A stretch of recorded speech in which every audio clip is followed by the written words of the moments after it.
how hot is it actually going to get? Temperatures are increasing day by day as we head from Sunday. But what's really interesting, what I'm going to show you here, is actually where our air is coming from.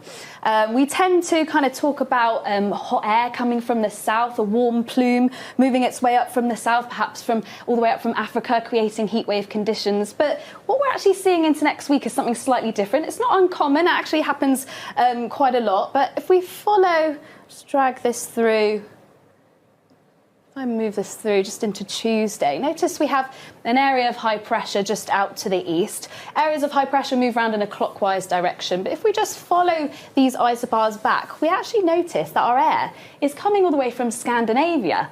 So actually it's not a warm plume from the south, which it initially looks like if you just follow the isobars here. But if you follow it all the way back, our air is coming from Scandinavia.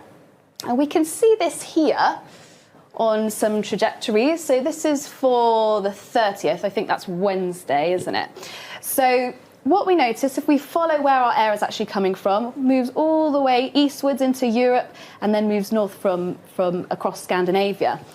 But what actually is happening is as our air moves towards the UK, it's moving into high pressure.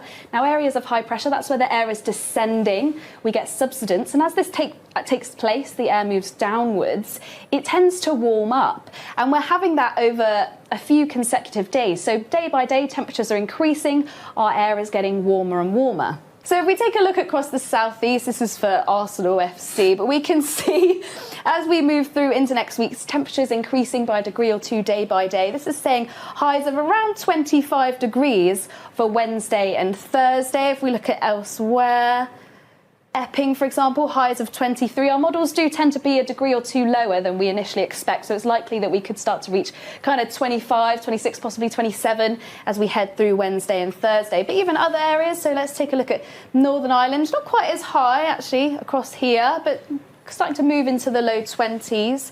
Take a look at Scotland once again, Tuesday, Wednesday, Thursday, high teens. So it's likely that by Wednesday, Thursday, many areas will be quite warm, particularly across the far southeast. But is it going to be a heat wave? We've seen lots in the news so far about heat wave conditions, mini heat wave conditions.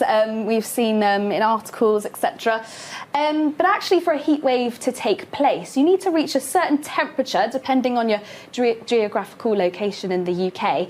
And you need to see that temperature or above for 3 consecutive days.